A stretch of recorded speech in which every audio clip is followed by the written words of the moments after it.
La Universidad Continental, a través del área de gestión curricular, va a presentar el manual instructivo para elaborar la hoja calendario. En este caso, el ejemplo es para ciencias de la salud. Veamos, este es el formato o la plantilla de la hoja calendario que se va a utilizar para el año 2023. ¿De qué consta esta plantilla de hoja calendario?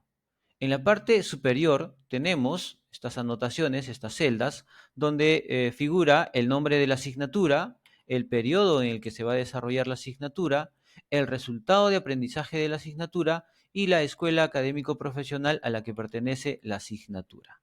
Además, se cuenta con el cuadro de competencias. Estas competencias va a mencionar sus criterios con la especificación del nivel de logro y en qué nivel se encuentra estas competencias.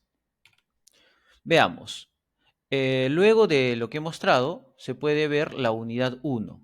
En la unidad 1 se anota justamente el nombre de la unidad, el resultado de aprendizaje de la unidad, la duración en horas de la unidad, además de la diversificación entre las horas teóricas o prácticas que va a desarrollar la asignatura. Luego hay una columna para anotar el tema y subtemas, el propósito de cada sesión, tanto teórica como práctica, las actividades para la enseñanza-aprendizaje, es una relación entre docente-estudiante, esta actividad, los recursos que va a utilizar el docente para poder generar este proceso de enseñanza-aprendizaje, la metodología o estrategia que va a utilizar el docente para poder cumplir con esta actividad y el aprendizaje, ¿no?, de todo este proceso. Finalmente tenemos la columna donde se anotan las actividades de aprendizaje autónomo asíncronas, donde el estudiante va a revisar en el aula virtual los materiales que le pueda dejar el docente y otras actividades también para complementar su formación. Veamos, para poder desarrollar esta hoja calendario necesitamos el sílabo. Y en el sílabo lo que vamos a tener en claro es verificar el nivel en el que se encuentra esta asignatura y qué competencias desarrolla, ¿no? ¿Para qué? Para hacer la relación con este cuadro de competencias, para anotar allí en el cuadro de competencias, ¿ve? Si en el sílabo me dice que va a desarrollar diagnóstico, tratamiento, sentido ético, por ejemplo, aquí se tiene que ver eso, ¿no? Ahí está, ¿ve? Diagnóstico, sentido ético, tratamiento.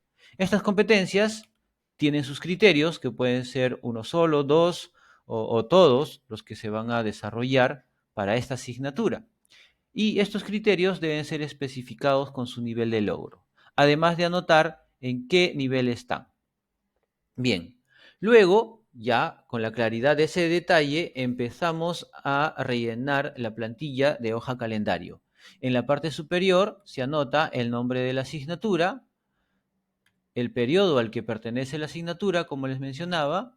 Aquí, el resultado de aprendizaje de la asignatura, esto también se saca del sílabo. Además, se anota la escuela académico profesional a la que pertenece la asignatura, como les mencionaba antes. ¿Ya? Además de copiar otra vez el cuadro de competencias con sus criterios y especificaciones del nivel de logro. Luego, del sílabo también se extrae la organización de los aprendizajes. Para el ejemplo, vamos a ver la unidad 1. Se extrae el título de la unidad, cuántas horas dura esta unidad, el resultado de aprendizaje de la unidad y los ejes temáticos. Todo esto está en el sílabo, solo hay que verificar el sílabo para poder trasladarlo a la hoja calendario. Además, debemos percatarnos de cuántas horas teóricas y cuántas horas prácticas tiene esta asignatura. Eso también está en el sílabo. Con la claridad, con esta información, vamos a ver la hoja calendario. Ahí está, ¿ve? Se anota el nombre de la unidad, se anota el resultado de aprendizaje de la unidad, la duración en horas, y aquí vemos las horas y tipos de sesión, ¿no? Para este caso tenemos 2 horas teóricas y 2 horas prácticas. Anotamos los temas, los ejes temáticos que figuran en el sílabo y si el docente desea, también le agrega los subtemas que él crea importantes o necesarios. Además, se redacta el propósito que va a desarrollar en esa sesión el docente, ¿ya? En este caso, tenemos el mismo propósito tanto para la sesión teórica como para la sesión práctica. Luego se redacta las actividades para la enseñanza-aprendizaje, es decir, esa relación entre docente y estudiante que se va a desarrollar sesión tras sesión.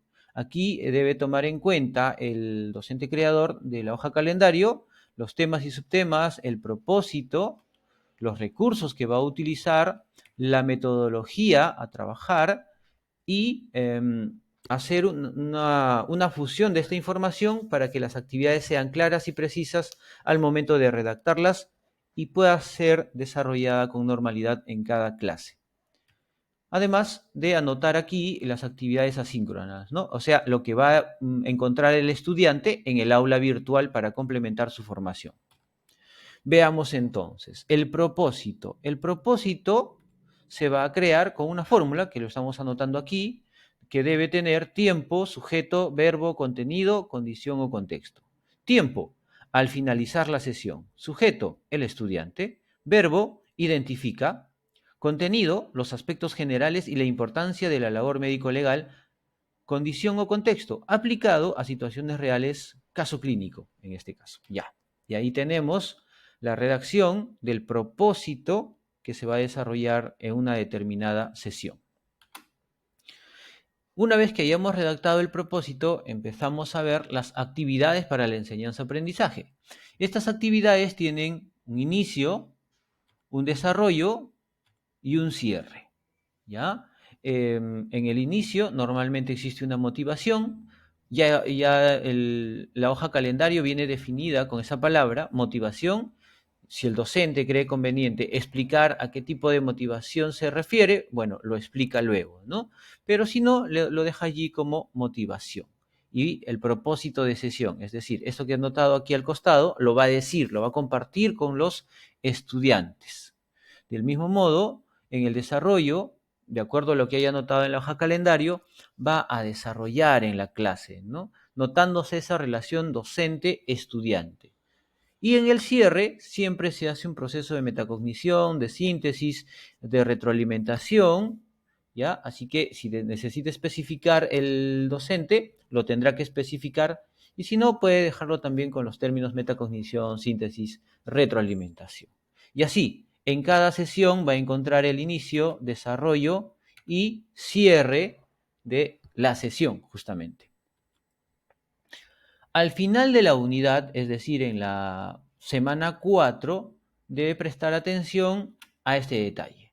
Es decir, de acuerdo al sílabo también, debe extraer esa información del cuadro de evaluación y anotar aquí, en la semana 4 o en la semana que haya considerado en el sílabo, el tipo de evaluación, de instrumento y entregable que va a tomar en cuenta para la evaluación. En este ejemplo dice guía de caso clínico, y esta guía va a ser evaluada con una rúbrica de evaluación. Todo esto se anota en la hoja calendario. Además, en la metodología, valga aclarar, en la metodología o estrategia, se puede elegir, hay un desglosable que se le va a activar a cada docente, y puede elegir entre cualquiera de estos que figuren en pantalla, ¿no? Clase magistral, aprendizaje experiencial colaborativo, u otros que figuran aquí. ¿Ya? Para cada sesión, Y listo, de este modo habremos creado nuestra hoja calendario de manera eficaz y adecuada. Muchísimas gracias por su atención.